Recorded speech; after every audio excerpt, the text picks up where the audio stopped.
just no peace. Yeah. Yeah, that's not good. And why? Yeah, what happened after you left? After you exposed yourself that you are an open critic? What happened to you?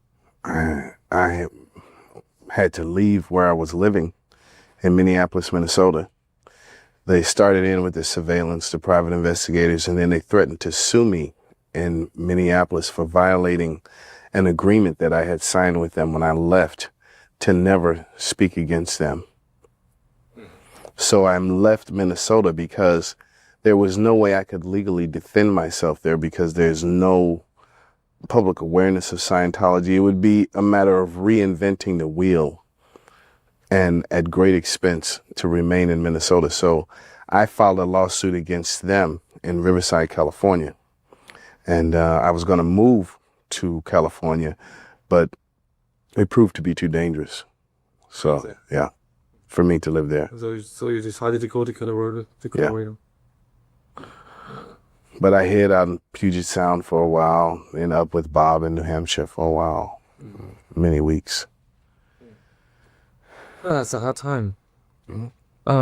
We start with, but do you think we should put up the AC? the I turned it off. No, I put it on. Oh, it's too hot inside here. Oh, I thought I turned it off again. No. Is that or as an intelligent or both or anything? Okay. Something like this. Okay. Yeah. It's off now. So now it's off. Yeah. You had been during your time in Scientology at one time the second highest Scientology officer worldwide. Yes. And what was your job and which did you work for?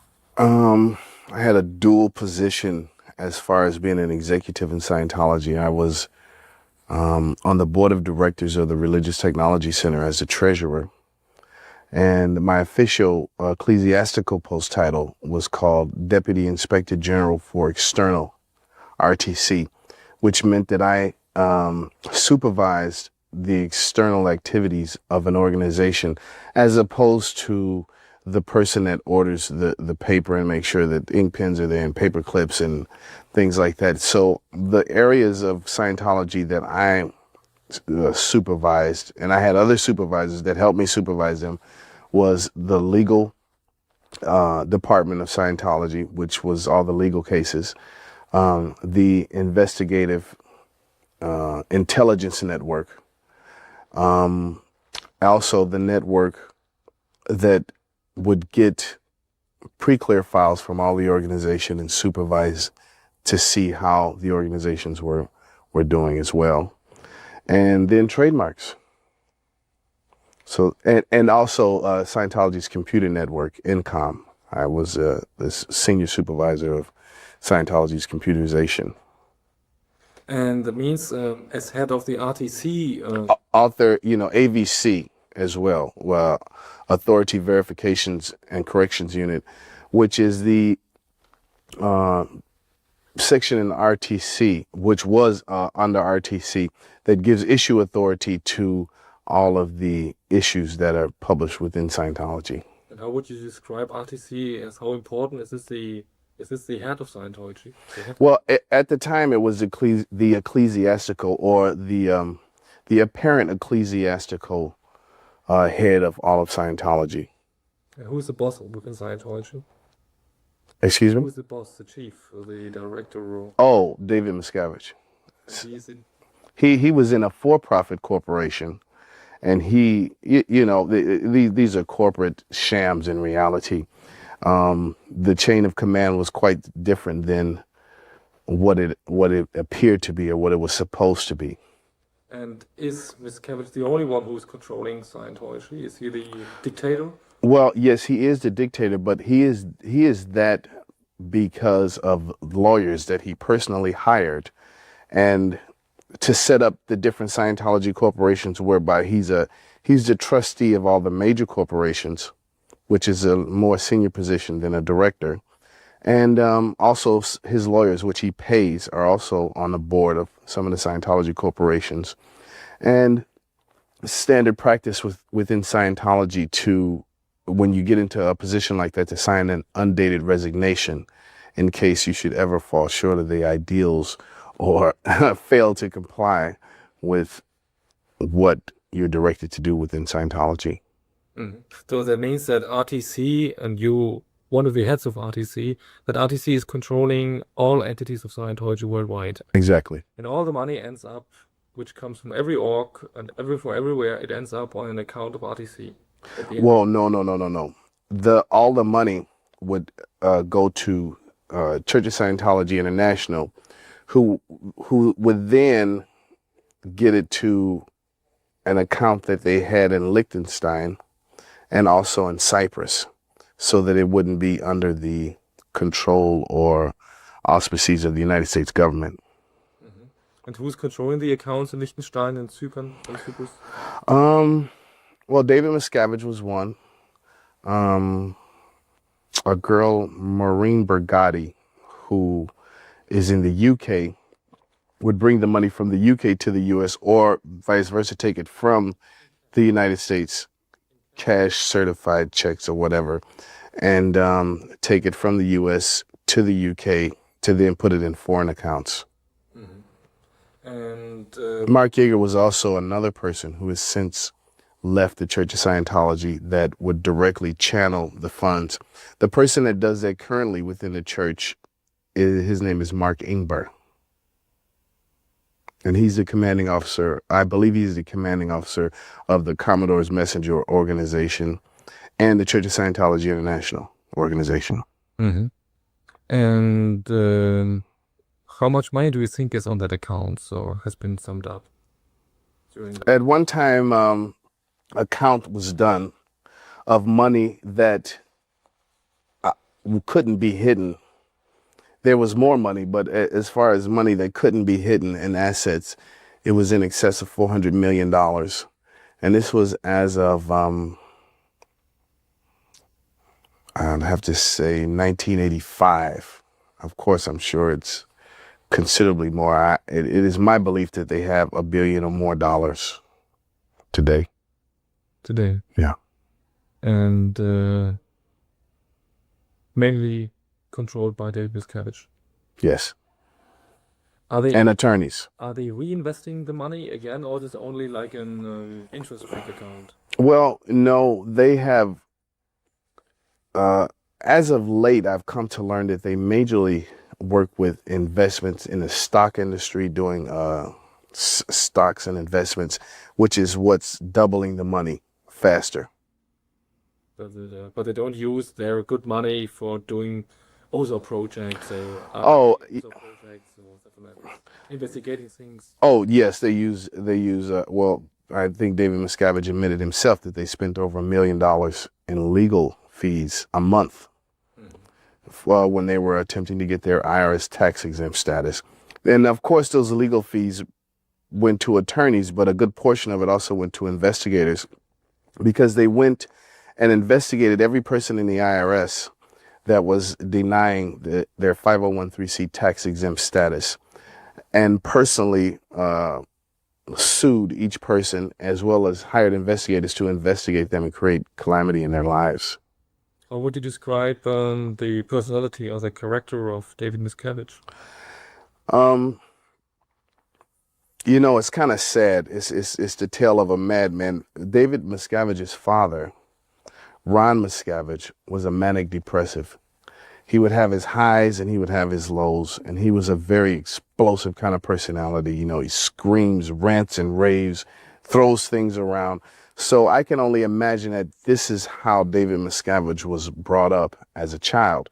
Then, as being a second-generation Scientologist, now he goes to St. Hill and works with L. Ron Hubbard, who has a very similar character and temperament as his father, but much worse and more paranoid. So this is how he was raised. So therefore, he is or became his environment, and he himself has quite an explosive temper and very irrational. Can be very irrational at times.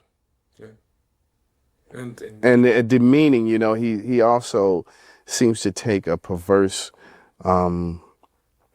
pleasure in making women cry, making people feel bad. I'm sure Stacey told you the story of him making a staff member push a pencil with his nose down a hallway with his hands behind his back. I've seen him where he gets upset with a staff member or an executive, have other people on each side of the person holding them while he spits in their face, slaps them, kicks them, this kind of thing, because he's actually quite a short person himself, and he's very paranoid because I believe of what he does, that he feels that someone's going to hurt him, so he has to hurt them first. And he has security with him always when he's Always armed guards, yes. armed guards. Yes, armed guards, always. Gold. Oh, no, not at Gold. He has, security people that, but, in that environment at Gold where he is, he feels pretty safe because the people that are there deify him, as the new head of the Church of Scientology. How is this gold system organized? This whole, normally they are saying this is only a film studio. There's nothing more. There's no headquarter. There's nothing. But what is really at the Golden? The International Management of Scientology, that is the area, CSI, Church of Scientology International, which operates and micromanages all of its other corporations, such as Flag Service Organization here in Clearwater, where we are, is micromanaged from the CSI Corporation at Gilman Hot Springs. The facility that they have in Los Angeles is micromanaged by the facility in Gilman. The facility that they have in Europe is micromanaged by the facility that they have in Gilman Hot Springs. In other words, any area that produces a sufficient amount of income is micromanaged from the Gilman Hot Springs location. So it means the location there is the real world headquarters of Scientology. Yes. And David Miscavige is living there also? Yes. How would you describe his living conditions?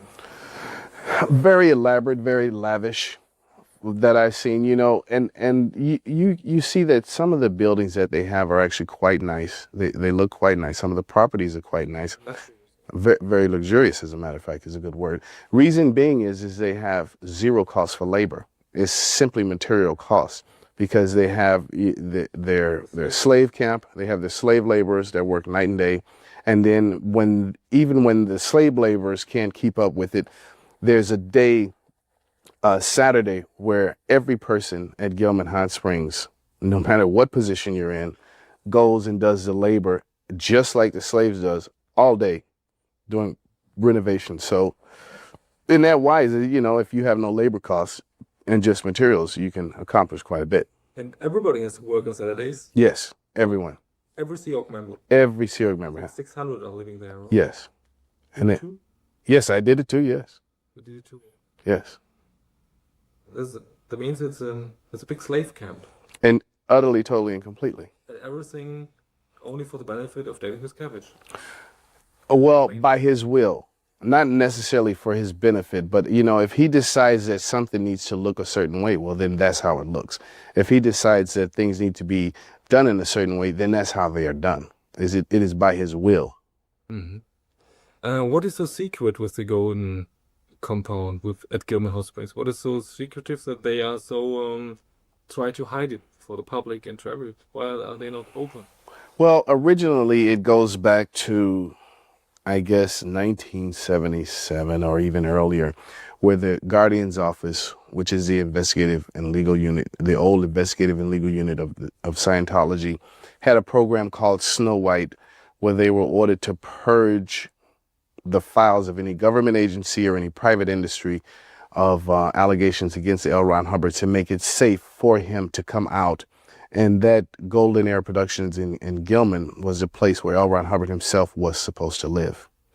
So, that's why they kept it a secret. But L. Ron Hubbard lived here in Clearwater in 76 in Dunedin, a suburb of Clearwater. And he lived here. And the whole intention was, and he was on the run because he was, subpoenaed and the courts were looking for him. And he couldn't really have just one location. But that program, and then even through the probate in 1984, when his son, L. Ron Hubbard Jr., tried to sue the church because they said he was claimed his father was mentally incompetent, and Miscavige in the current regime, of which at that time I was a part of, was taking his money and, profiting from what he had done with his books and everything else. And they made it so that at that time, David Miscavige realized, I'm pretty sure through advice of attorneys, that if he could sufficiently keep L. Ron Hubbard away, then it would all come to him. L. Ron Hubbard had a different idea, and I remember this story quite vividly because L. Ron Hubbard sent something to me and said, David Miscavige is trying to work it out so that I can have nothing to do with Scientology anymore. And I created it, and it's all going to him. His top aides, Pat Broker and Annie Broker. Now, Annie Broker was supposed to be the head of RTC. She was supposed to be the Inspector General. I was a Deputy Inspector General. Vicky Azdaran was a Deputy Inspector General, but Annie Broker was the Inspector General. David Miscavige at that point told them, no, you can't be that. You can't have any connection with the church. Told L. Ron Hubbard he couldn't have any connection with the church. So L. Ron Hubbard sent something to me and asked me to do a security check on David Miscavige, find out what's going on with him, because he's arranging it so that I can't do nothing. And I sat with David Miscavige and watched him cry because he thought he was going to the RPF. He knew he was a dead duck. So he started telling me things to get other people in trouble, such as Pat Broker at the time, whereby they were, Mark Yeager, the then COCMO International, would take, they would order money from all the orgs, from the FSO, from the PAC orgs, and have cash, millions of dollars in suitcases. Mark Yeager would pack these suitcases with this money. And because L. Ron Hubbard made sure he got his money, if he couldn't control the church, he would still make sure he got the money. And they would take the suitcase and they would meet in secret locations, but they would end up in Vegas, taking the money, gambling, drunk, having a good time. And he told me these things when I'm trying to find out information for L. Ron Hubbard to see what is happening so that he doesn't have control. Which spent the money gambling? Him and Pat Broker. Spend a portion of it. You can't spend millions at a casino in a matter of days. I guess you could, but I don't think. Which is a gambler who has been. Yeah, gambler. As well as L. Ron Hubbard's doctor, Dr. Dink, who made sure that he killed him. He's gambling too in Vegas. But Miscavige started telling me these things that he knew would get Pat Broker in trouble, who was the person that was to succeed Miscavige, because Pat Broker is now trying to get Miscavige out the way.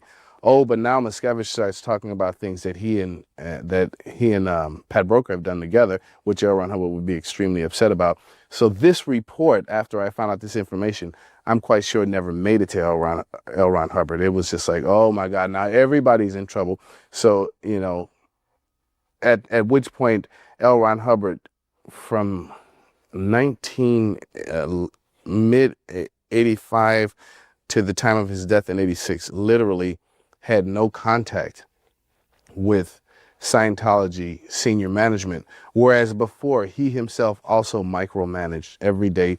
He would talk into a dictaphone with orders for every organization, for RTC, for Church of Scientology International, for the Executive Directive International, for the Flag Service Organization, micromanage him, with the recorder, and then goes to the unit, and then it's translated, and then the messengers come around with dispatches from L. Ron Hubbard, and he, kept an army of people busy doing insane and silly things. And at which point, as I sat there seeing this happen, because people that are lower in Scientology never realize this goes on. I mean, you read their policies and they have these high goals and all of this, and you really think you're doing something good.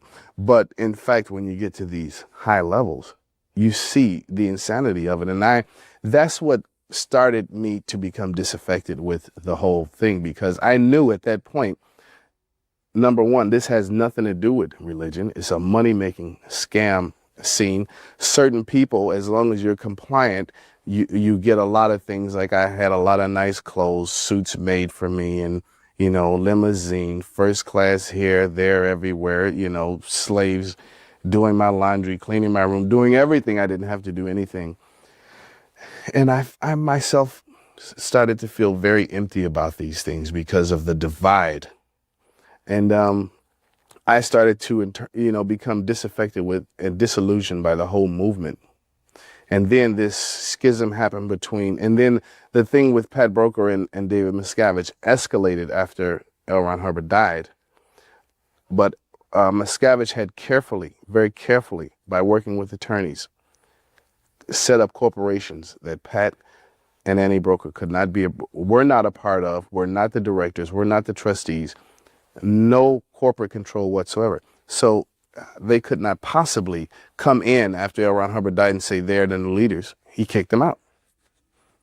And how did you how did you assign, or who assigned you to the RPF? David Miscavige. David Miscavige at Gold. Yes. For what reason? Because I wouldn't go along with his plan to get rid of Pat and Annie Broker. And I refused to do it. I refused to be a part of it. I refused to have anything to do with it. So he said, okay, I'm going to have to get you too. And how he's saying this to you? He's saying, yes. You have to go now to the RPF? Yes. I will ask you. Well, there was a lot of people in the room. They woke me up at 5 o'clock in the morning. They loved this element of surprise. And by the time I had come to the room, they had already gotten Vicky Azaran, who was supposed to be, quote unquote, the number one person in all of Scientology. And she was sitting in the corner crying and shaking miserably because all of these men had screamed at her, pushed her around, and she was very afraid. And then I came in the room and he says, well, it's over now. You had a chance. You made the wrong choice and you're going to the RPF. And he told me, you call me sir. I'll never forget it. And I looked at him. I was sitting across the desk. He said, say it, say it, say it. And I got up and I said, fuck you. And I walked out of the room, at which point people tried to grab me. But I had karate training and I knocked them together and they backed off, at which point I ran to my room and got a rifle, a semi-automatic rifle that I had gotten from L. Ron Hubbard, because everyone has rifles, semi-automatic, fully automatic rifles, and a .45. And I came back and I said, what do you want to do now? The office of Miscavige. Yeah.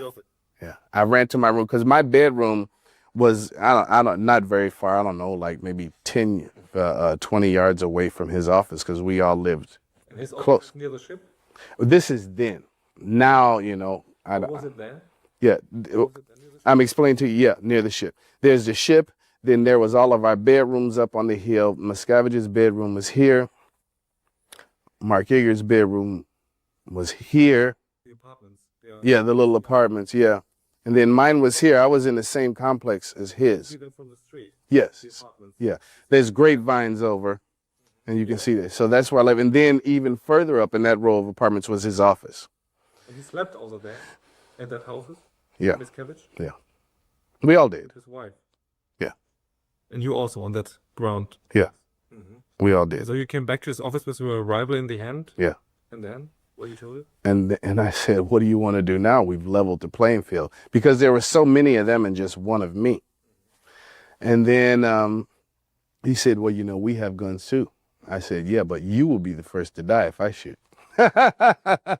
So it was pretty intense.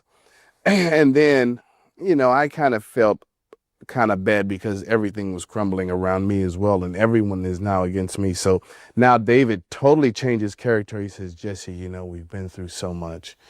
Please, let's not do this. Come on, put the guns away. I put the guns away. He didn't take my guns. I put them back, and then I came out and we talked, and he said to me at that point, he says, look, I really need you to do this.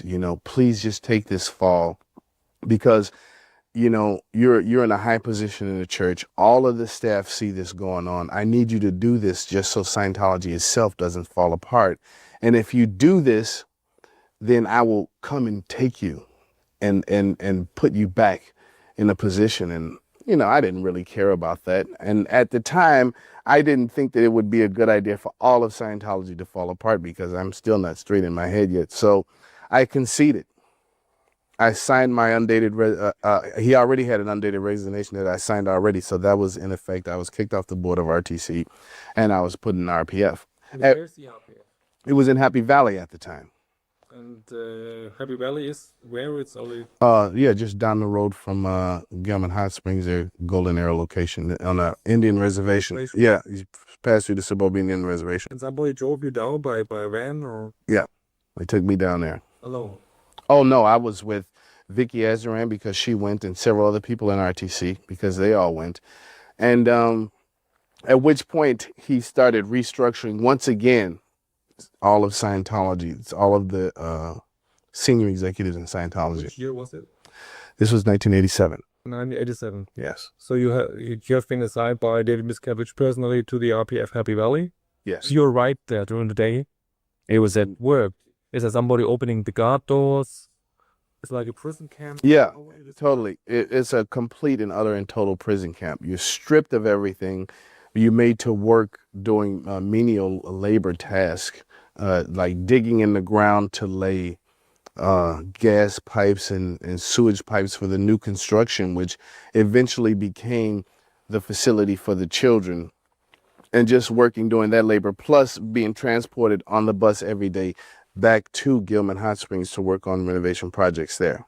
So you had your black clothes, your Yeah, black clothes on. prison clothes, the whole thing. And you started at the lowest but with no band, or you have a Right. band? No band. No band. No band. And how long do you take for you get your white band? Well, what happened is I was there when I first arrived, and now David Miscavige is really telling everybody at Golden Arrow, oh, Jesse, he's a real bad shit, and he did this and he did that, which was not what we spoke about. And I said, okay. Then also I was auditing Vicky because she was so upset. I mean, she almost having an episode. She was It's like, a twin. There. No. She was just there. She was on the brink of having one of these episodes, these psychotic episodes like Lisa McPherson. So, we were friends. So I'm trying to comfort her. And then I audited her, and she said something in her auditing about Pat Broker getting his own lawyers and coming back to fight Scientology after this happened. And that went to David Miscavige. And the next thing you know now, another person, Jeff Walker, comes out, and he's out of the counseling session raking Vicky over the coals about this. And that was the straw that broke the camel's back for me. And I wrote in Vicky's folder, and I says, look, you're not living up to anything that you say you do. You're just a little lying, and I'm going to leave here. I'm going to the press, and we're going to try this and see what this is all about. If I don't hear from you by noon, I'm going to do this. Well, of course, at noon the next day comes, I hear nothing. Out the gate I go. And I take another person with me, David Bush, Spike Bush. Yeah, at Happy Valley. To the gate. Walk, tell the security guy. There's a watchtower there also. Yeah. At the entrance. Yeah. They couldn't stop me, though. And the watchtower, there's a man sitting, guard Yeah. with a rifle? No, he just had the batons, the mace, and the walkie-talkie. And he told me to stop There's a pistol or inside the booth. inside the booth? Yeah. At the watchtower. Yeah. And he told me to stop, and I said, no, I'm not going to stop. And if you come down here, you're going to be sorry. So I run to the road, and some Indians just happened to be coming by. And we said, hey, help us to escape because these people, they're holding us in here. We can't get away. So That's 1 mile. yeah, The entrance to the road. To the road. Right, So you run down this dirt road. right. The dirt road up. Yeah. And they followed you with the motorcycles? With motorcycles. And then also now at Gilman Hot Springs, all their security and all of their people are racing down the road to get me. But these Indians got me and first, and they put me in a truck. So I'm driving, and then they're coming, and the Indians told them, we got guns too. And if you do something here, you're going to be real sorry. So they took us they had a casino there. And then they said, well, we're calling the police. Well, now I'm so frightened because I don't know what to do. So I'm running away from the Indians too now. So I'm running away from the Indians. I'm running away from the Scientologists. I'm running away from the police. Finally, I'm going now on that road to Hemet. I'm going to just want to go make some phone calls. I got my credit card with me. I have some money. And then here comes Ray Midoff. From RTC. From RTC. Come on, let us at least give you a ride into town. Let's talk about this. So I said, first thing I want to do is get mobile. You drive me to a place where I can rent a car, then we'll talk. So they did that. Then they arranged a hotel at the Best Western. Now, Vicky was still back there.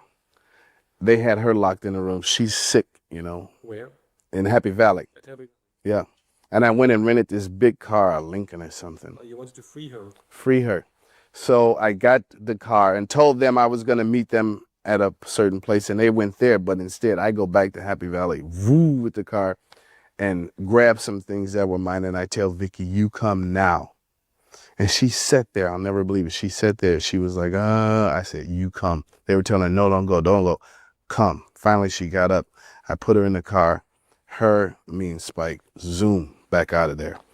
And they are really hating me now. You know, they think this is just horrible. And so Vicky and us, we stayed in the room where, you know, in town at the Best Western. And we were all going to leave. I called it LA Times. I was going to give them a story, tell them the whole thing. But then they did something that I never suspected, which was my wife, I was married then. I think I had been married maybe 4 or 5 years. And they convinced my wife not to go with me. And I knew that she didn't understand what was going on. And I couldn't conceive of leaving her there. So Vicky and Rick left, and I went back. For 5 years. It took 5 years for her to come to herself. And the only reason that happened was because they forced her to have an abortion, and this broke her spirit. And then she was ready to go. So they blackmailed you with her? Yeah. Or vice versa? Yeah. Crazy. Okay, we've changed the